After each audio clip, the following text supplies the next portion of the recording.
The Read to Lead Podcast, Episode 7. Hi, this is Ray Edwards from RayEdwardsPodcast.com, and there are only a few must-listen podcasts on my list, and this is one of them. It's Jeff Brown and the Read to Lead Podcast.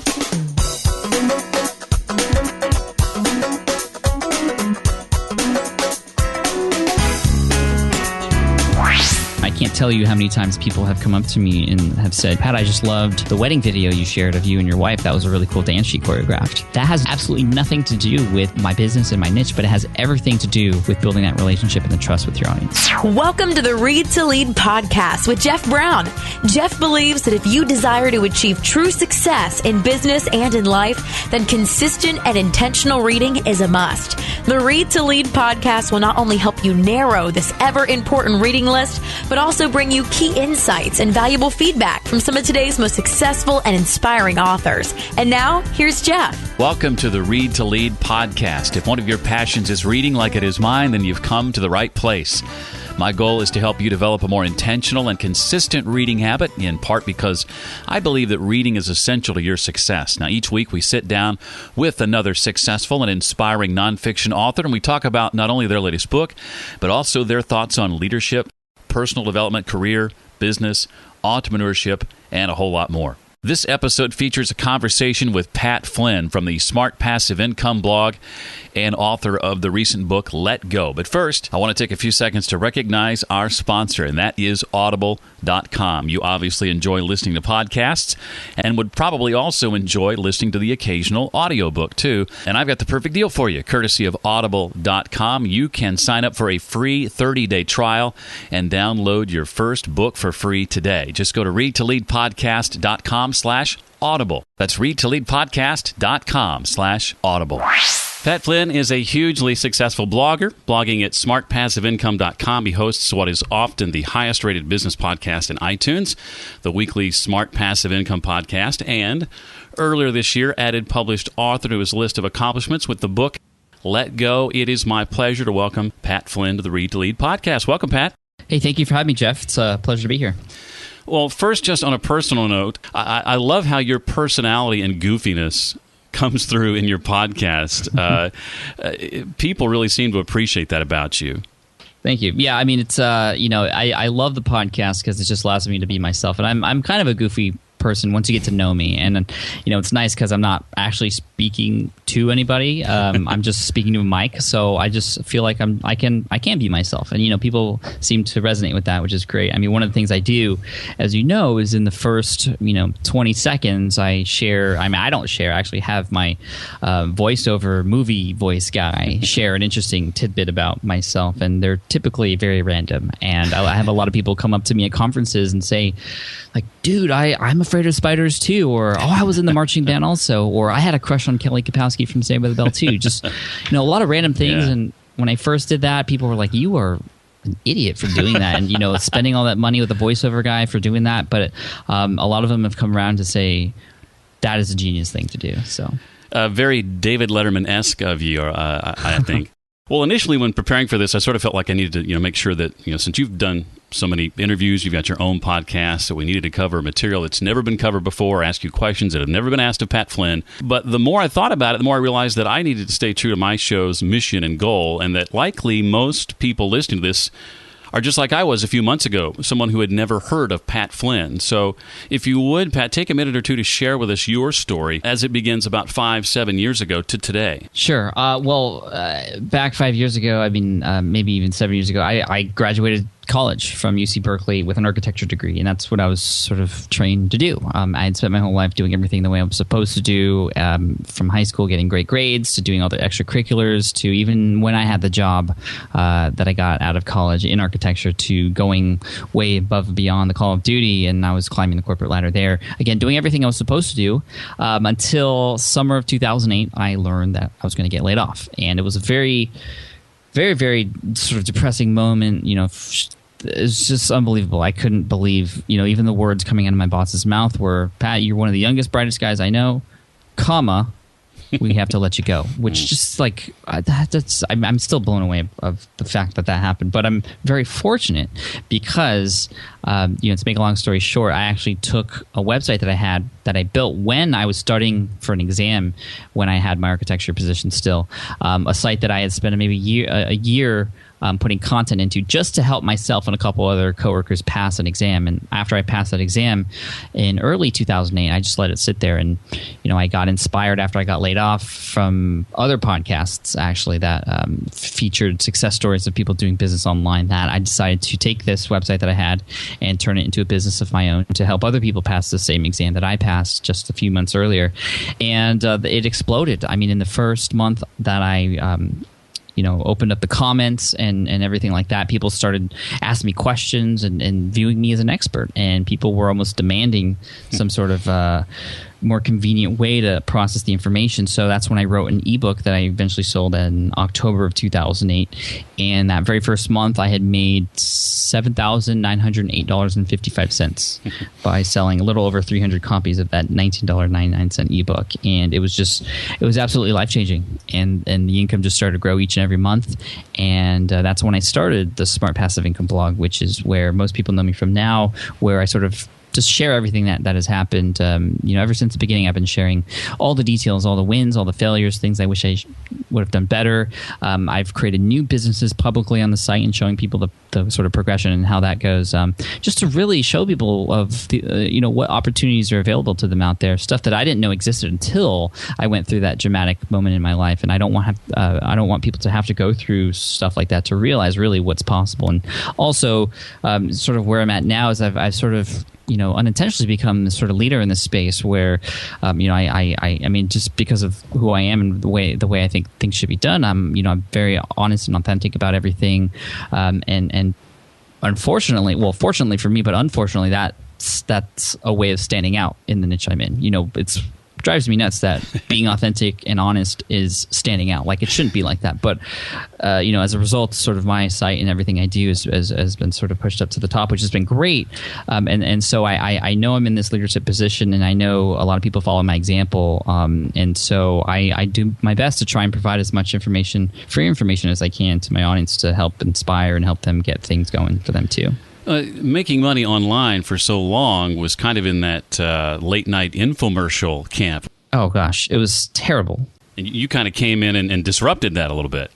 Yeah, well, I mean, it all came from when I took my exam site online. Because, initially I thought that the way business was done online was through this very scammy car salesman type of marketing sort of world. But when I had a business and I was providing value to people through an ebook and then later practice exams, and I was getting thanked for it and getting paid for it, that showed me that there was a way to sort of legitimately do business online in a way where everybody can win. And so I really took that to heart when I started succeeding, and that's sort of what I teach. There are ways to legitimately make money in a way where everybody's happy.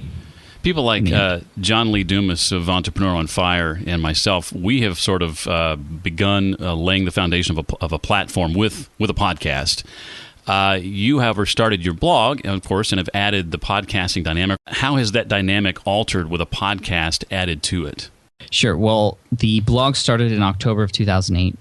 The podcast started in July of 2010, and I only wish I started sooner because it has changed everything. It has blown me away. I mean, I knew a podcast was a great way to develop a relationship with your audience and also get them to take action. It was a podcast that got me to take action and discover this world of online business. So I always knew it was powerful in that regard, but I had no idea that after I started my podcast, I would have this much of an impact on people's lives and also be able to reach more people as a result. And I did a survey a couple of years ago on my blog, not my podcast or not my YouTube channel, just on my blog, asking people, how did you first discover Smart Passive Income? Or when did you first hear about Pat? Or where did you first hear about Pat Flynn? And I gave them all the options. The number one way that people have discovered my brand was through my podcast.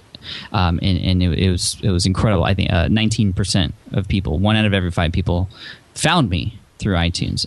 Number 2 was actually through YouTube, and then number 3, 15% was links through other sites. So that's over 52. That's 52%.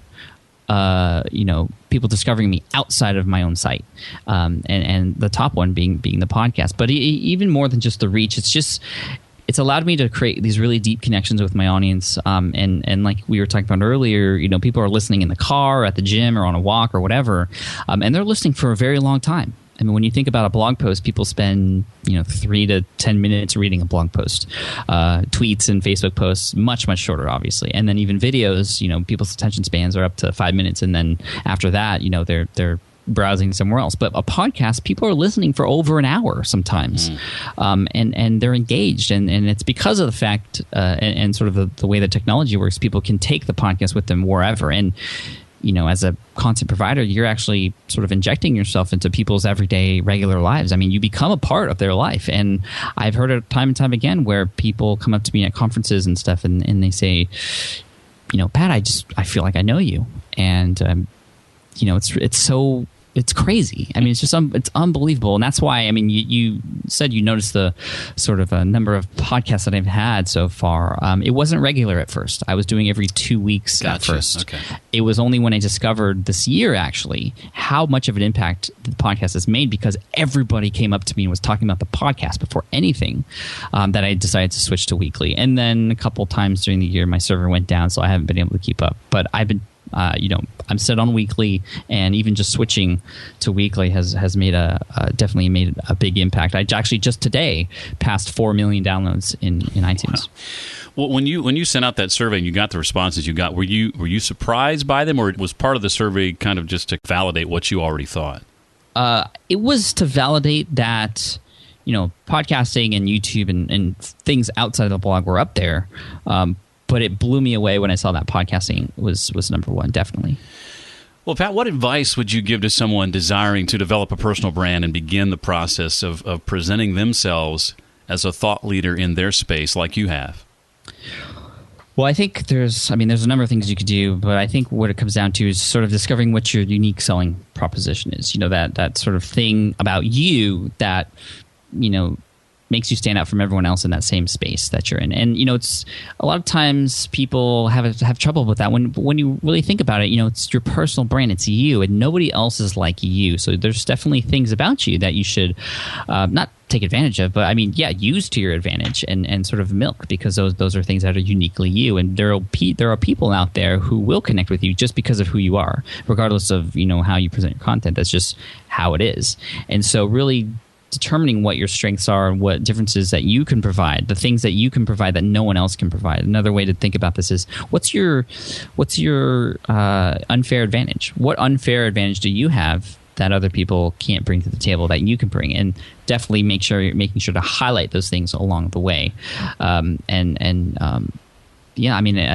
then another thing when it comes to personal branding is just being personable. Whatever niche you're in, you want to inject a little bit of your own personality in there, sort of like we talked about how I do in my podcast, and also just sharing a little bit of stuff about you and who you are and sort of what you value and things like that, because that's what people connect to. And there's obviously a fine line between, sharing a lot and to connect with your audience and versus revealing way too much about yourself where it endangers other people around you.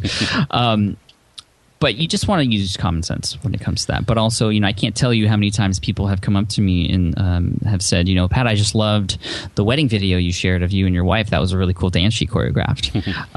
Again, that has absolutely nothing to do with my business and my niche, but it has everything to do with building that relationship and the trust with your audience. Well, obviously, as entrepreneurs, we're able to be our own boss and set our own hours, even work from home in some cases. But it can be easy to find yourself working, twice as long on your own business as you ever did for an employer, which I've been struggling with doing. And so, as an entrepreneur, what are some methods you use or practices you employ, Pat, to try and maintain a work-life balance? Yeah, it's really funny because we're always talking about, when we're working a 9 to 5 and we have that job, we want to break away from it, get rid of the 9 to 5. Then we do that, and you find that you're actually working like 9 to 9 or, almost 24 hours a day sometimes. And it was a big struggle for me at first. And at first, when I first started working for myself, it was just my wife and I. And I did a lot of things that I'm not very proud about. Like, I would actually be in conversations with my wife and I'd sort of be there in the conversation with her mentally, but in the back of my head, I would be thinking about my business. And it got to a point where we had a nice little chat about that. And,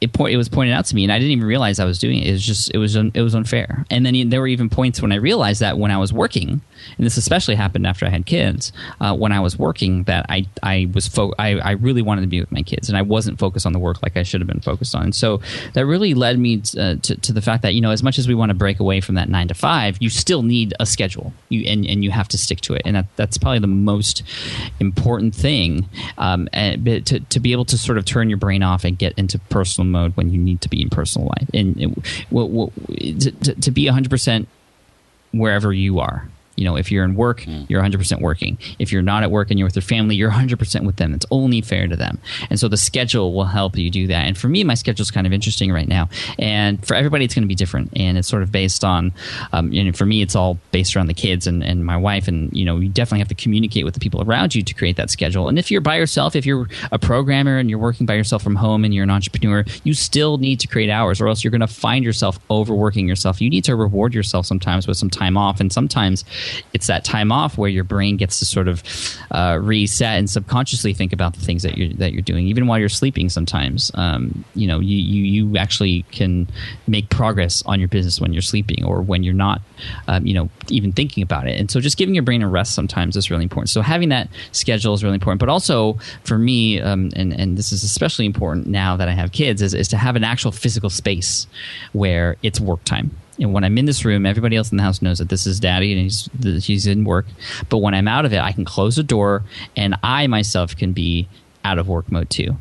So those two things are really important: having a schedule and then having a physical space. So I'm really lucky to have one of the bedrooms in the house I'm in now as my home office. And it's definitely challenging, and there are times when the lines between work life and personal life are blurred, but these two solutions are the best and that I've come up with to be able to sort of delineate those two things.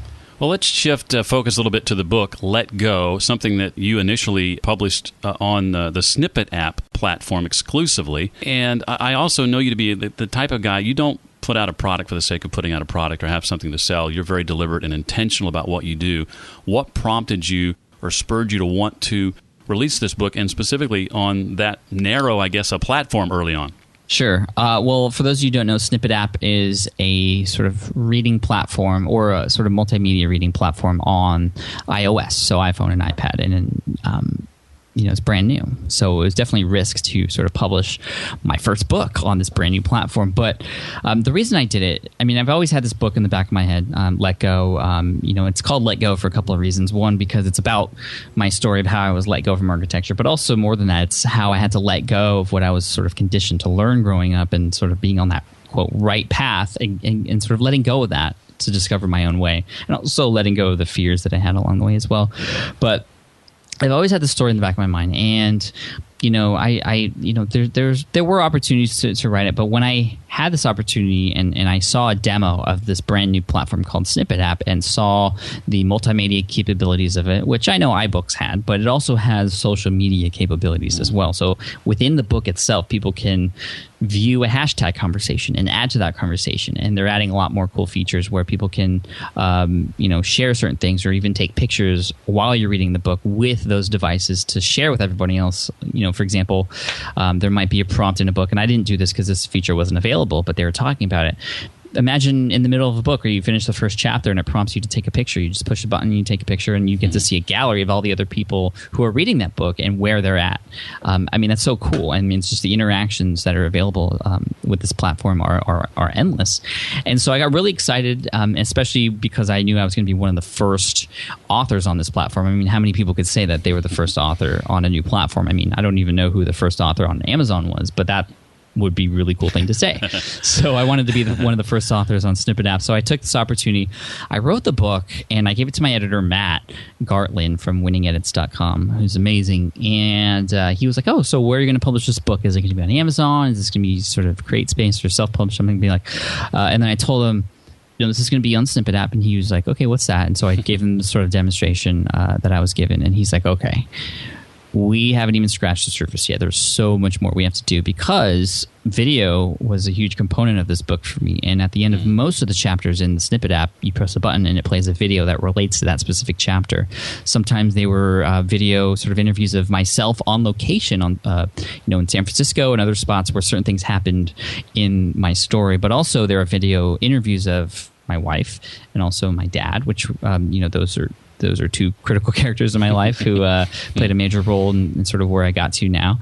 And then I launched the book and it did really, really well. Became the #1 bestseller on this platform by far. But then there were a lot of people who were upset that they, because they had Android devices, they didn't have the iOS device, and so they were like, "I can't even read the story. This is unbelievable." Guilty. Yeah. So, I totally get it, and that's why we repurposed the book on Amazon, and that was a challenge because this is multimedia on Snippet app. Amazon is not necessarily multimedia. So we linked to the videos at the end. The social media capabilities aren't there, although they're referenced, and you can still use the hashtag and things like that. But I think it did really well as far as the shift from Snippet app to Kindle. And it's really interesting. In April, when I launched it, within the first day, it launched and got up to the #1 small business and entrepreneurship book on Amazon. Not just Kindle book, but all books. And so I'm really, really proud of that. I really thought that the dedication you wrote in the beginning was very poignant. You talk about how we react to those unplanned moments in life shapes who we become. For someone struggling in their current position or job, or who maybe has just gotten the same news you got 5 years ago or that I received a couple months ago, why might embracing the unplanned be one of the smartest things they could ever do? Well, it's very cliche to say, but things happen for a reason, and it may not seem like it at that very moment. And another cliche thing to say is life is 10% what happens to you and 90% how do you react to it. Those are all cliches, but they're for real. And you never know what the universe has planned for you. And sometimes it takes those unexpected moments to really shock you and sort of wake you up to see what else and what opportunities are available. That's exactly what happened to me. And when you think about, your past and this is for anybody listening out there, a lot of times the coolest moments in your life, that's how I'm going to phrase it, the coolest moments of your life, a lot of times those things are the things that happened unplanned. And so embracing the unplanned and seeing those as opportunities rather than failures or, I swear, if you just stick with the plan, life isn't going to be that exciting. I said to somebody several months ago, 6-8 months ago, as I was contemplating new things and thinking about leaving my job, I said, probably the best thing that could ever happen to me would be to get let go and handed a severance package and be pushed out of the nest and really start what I want to do. And that's exactly what happened. So here we are. Well, you touched on this a moment ago. In the book, you get into how the career path you'd been on prior to being laid off was the one society expected you to be on. It was about fulfilling the expectations of others, in other words, oftentimes. For you, how was it you came to that realization? Was it being laid off that opened your eyes? Yeah, absolutely. It took a little bit of time after the initial shock to realize that, and a little bit of minor successes along the way to be able to encourage me to keep going and realizing that I was destined for a different path. But yeah, it was absolutely fulfilling someone else's just path. That's what we're taught to do from the moment we go to school. That's what we're supposed to do. We're supposed to go to school, get good grades, go to college, get a nice job, work until you're 65 and retire, and then you're done, and then everything's happy. More specifically, it was the path that my dad went down. And so I was following his example, and I've always looked up to my dad, and I wanted to be like him and do things like him, and that's exactly what he did. He worked at the same job for 40 plus years, and then retired. He was able to provide for his family, and I was very thankful for that, and I wanted to do the same thing, and that's the way I knew how to do it. And it's really funny because after I got let go, and I was talking to my dad about potentially going down this other path after I started investigating internet business and things like that, he offered the suggestion to go back to school, to go back to grad school to get a master's degree and then come back out of it with potentially a better paying job in architecture, one that might not be available to me without having going to graduate school. And the thing about that, it was he's always right. He's always been right my entire life, and he was right. I could have done that. But, I was doing everything right already, and I still got kicked out. And so I knew I had to take control and And I realized that, if I fail, if I go through these depressing moments in life again, I want it to be because of something that I didn't do or something that I could have controlled, not something that was in somebody else's hands. I love the Colin Hightower quote in the book. The true measure of your worth includes all the benefits others have gained from your success. I think one of the reasons people are so drawn to you and what you're doing is that sincere desire we all sense that deep down you just want to help people. Why is helping people so important to you? I mean, you're making a decent living, and you would probably continue to even if you never helped another person. You know what I mean? I mean, the more people you help, the more rewards will come your way. That's just the business model that I've learned works. There's a saying, I am, and that's an acronym for I affect many. And the more people you can affect, the more of an effect those people will have on you. I mean, there's just, if you help people, people want to help you back. And I've had people come up to me and send me emails and say things like, Pat, you've helped me out so much. Here's my credit card number. Like, when you come out with a product, I'm not even kidding. They here is my credit card number, which is ridiculous. Never send an email with your credit card number. But here's my number. Or they say things like, when you come out with a product, I don't care what it's about. You've already done so much for me. I want to pay you back.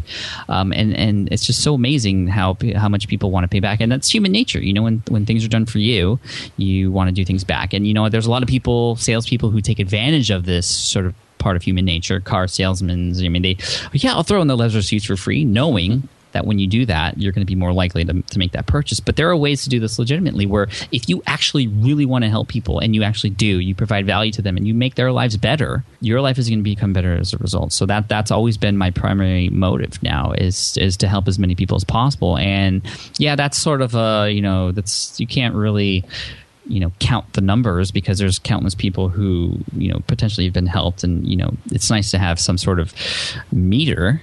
And for me, that meter is thank you notes, getting handwritten thank you letters. The more I can get those, if I can get handwritten thank you letters, like in this digital age, if I can get handwritten thank you letters, I know I'm doing something right. And every week I go to my inbox and I get a handful of thank you cards and notes that people have written from all around the world, just saying thanks. And that's what that's what I'm selfish about. I want as many of those as possible. It's because, I get so fulfilled knowing that what I'm doing is making an impact. But that's a good sort of gauge for me to know that I'm doing it the right way.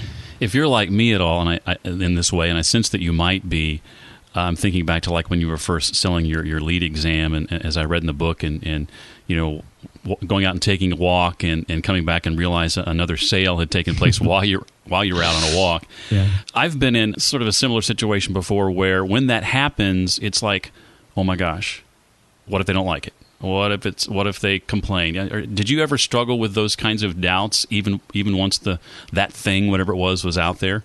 Yeah. Oh, yeah. I still go through those doubts. That's just it's called the resistance. I don't know if you've read The War of Art by Stephen Pressfield, but that's the resistance, and it always comes into your life right before something amazing is going to happen. And so I've seen, and I've sort of gotten used to the resistance, and knowing that if that's there, that's a good sign that you should just keep going with what you're doing, and that's something worth doing. Because if that resistance wasn't there and it was sort of welcoming you, that's when you should be scared. That's when maybe you're not doing the thing that you should be doing, or you're doing it in the wrong way. So I always look for that now. And those doubts always come in. And you kind of just have to be confident in what you can do and provide, and know that maybe if it's not the right thing, that you can make shifts and make it better for people who may not appreciate it. And that I always knew that if people refunded the book when I first wrote it, that I would go and bend over backwards to make sure they got something for their troubles. And out of 14,000 books sold now, one person has there's been a couple of refunds, but one person in particular was just not happy with it. And for that person, I definitely obviously gave them the refund, and I gave them free consultations and as many things as I could to make them happy. And, they ended up turning around and being like, I just had a bad day. I'm sorry to take it out on you. And that person actually became one of, someone who has helped and promoted my site. Wow. So and that one person, though, sometimes can cancel out 100 positive comments, can't they? Yeah, absolutely. I mean, I've learned to grow with thick skin. And, they say, if you're not upsetting somebody, you're not doing things right. And it's not to say that you go and try to upset everybody, but, there's, the more out there you put yourself, the more chances there are of people who may not agree with you or who may think things differently, that they're going to find you. And, I'm at a point now where I have a substantially large audience, and there are a number of people out there who just don't agree with how I do things, or maybe think I'm doing it for the wrong reasons. And I know I'm doing it the right way, so I know I have nothing to worry about. And for a lot of times, those people, if they're disrespectful on my blog, for example, if they're trolls and they're calling people names or they're using swear words, I block them. Like, I don't need that on my site. It's my site. Get off. Right. But if they're respectful, I listen to them, and I definitely read every single word that is said. And I'll often get on a Skype chat with those people, which I know most people are like, why do you do that? Like, you just need to ignore that. But, a lot of times those people are just misunderstood, or there's some sort of miscommunication between myself and the words that I write and how that person is reading it. So, just last week, I actually had a Skype call with somebody who was like, you're fake and your numbers are all wrong, and, just you prove yourself. So I was like, fine, I will. Let's get on a Skype chat. I'll screen share with you and walk you through all my accounts, my affiliate income and things like that. I didn't show them like bank accounts and things like that. But, all the reports from my affiliate commissions and things. And they were like, wow, I was wrong. I'm sorry. And then he left a comment on the blog later saying, you know what, Pat walked me through his accounts and he was absolutely right. I can't believe it. But I saw it with my own eyes and I apologize. So, that's that. That's what's called the Gary Vaynerchuk method. Yeah. To haters. Well, when it comes to helping people, the quote I always go back to is the Zig Ziglar quote from decades ago. If you help enough other people get what they want, you will get what you want. Totally. Well, as your business has grown, and I can imagine how you manage it all, frankly, what's that tool or maybe something you use every day that you absolutely can't live without? It could be a piece of hardware, software, an app, anything. Sure. I mean, right now the big thing is Basecamp. I use Basecamp to manage all my different projects, and I've recently been working with a lot of other people who have I call my team members now, who are helping me with sort of managing all the different projects I have, which is nice because it takes a lot of that off my shoulders. But, Basecamp is great. I was even using it before I had a team to organize all the projects, to put down to-do lists of what to do next, and sort of prioritize those projects to sort of tell me, even when I can't think straight, what I should be working on next. And that's been really helpful. Well, Pat, when it comes down to leadership, I define leadership as influence. And obviously you're a guy who has a lot of influence. What would you say is the single most important leadership lesson that you've ever learned, if you could boil it down to just one thing? Yeah, I mean, for me, it's absolutely leading by example. If you really, truly want to lead a group of people, you have to walk the walk, not just talk the talk. And that's sort of reflected in everything I do, from the monthly income reports that I have, where I'm sharing what I'm doing and what goes right and what goes wrong, even, and talking about how much money I've been making from each of my income sources, to building websites from scratch publicly on the site and showing people what I do right, what I do wrong, so that they can sort of follow my example and lead. And even though it might not be perfect all the time, at least I'm sort of in the front, sort of with the machete, sort of just knocking everything down so everybody behind me can have an easier time. That's sort of how I see it. Well, name for us, Pat, if you would, a couple of books from the recent past that have made the greatest impression on you, and why. Yeah, well, I love Made to Stick. by Chip and Dan Heath. It's just all, great stories about why certain stories and certain things that are said are remembered and why other things aren't. And when it comes to doing business online and having a podcast, and we definitely need to do what we can to share a message that will not only stick with people, but also be shared and stick to those people, be shared again. And that's sort of how you grow. So Made to Stick by Chip and Dan Heath, that's sort of an older one that I read and reread from time to time. And then also recently I've been doing a lot of public speaking, and there's a Dale Carnegie book called Stand and Deliver, which has been fantastic for me. So if you're thinking about doing any sort of public speaking, whether it's to a group of 10 people in your office, to a group of 400 people at a conference or more, that book was a great starting point for me to sort of get over probably one of the biggest fears I've ever had. And also, doing the podcast helped with getting over that fear and just helping me communicate better as well.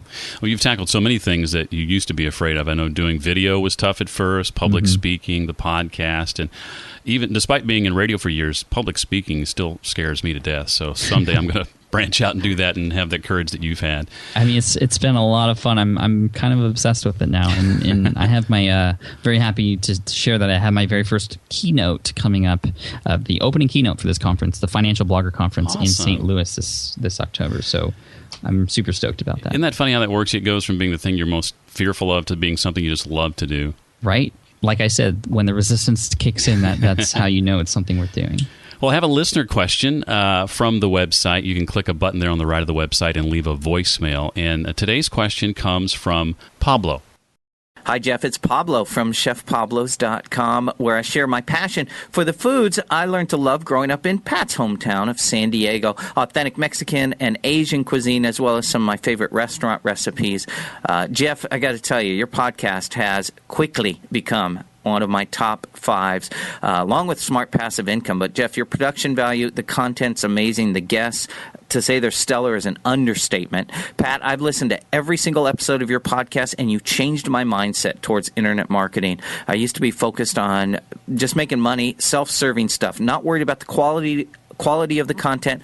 As long as I ranked and they clicked on an ad, I was happy. So thanks to you, I no longer have that mindset. Now I'm focused on serving the people who visit the site, and I feel a deeper passion for what I do because of that. So thank you very much. So here's my question. I struggle with follow-through in a big way, and both of you now working for yourselves after being let go. How do you do it? How do you set deadlines that are real and that have a consequence when you're only accountable to yourself? I file April 15th for my taxes, even when they owe me money, because I need that deadline. And I just got to know if there's something that you're doing that makes it painful for not hitting your deadlines. Thank you guys both so much. What you're doing is literally life-changing. That was a great voicemail, man. Thank you for listening to the show. We definitely got to hang out sometime since you're in San Diego, and Mexican food's my favorite. So, and also Mexican Asian fusion from some of the food trucks here are awesome. But anyway, yeah, I mean, you even said it yourself. You need that deadline, and you need it to be real. And I sort of do the same thing, but I don't, for projects and things like that, the government isn't looking at what I'm doing for projects, but I have other people following me. I mean, not just people on my blog. I mean, sharing things on publicly on the blog helps with accountability for sure, but it's mostly the people who are in the mastermind groups that I'm in. So other people who I meet with every week who understand my business and who understand who I am and where I want to go and where I want to be. I share with them sort of my goals every week and my progress, and I appreciate them so much that when I don't meet a deadline, I honestly truly feel bad. And I feel they feel the same way about when they share their things too. I mean, that's part of what a mastermind group is all about. So I have that looming over me whenever I'm working on a project and I sort of announce something to them about what I want to do, and I try to get it done.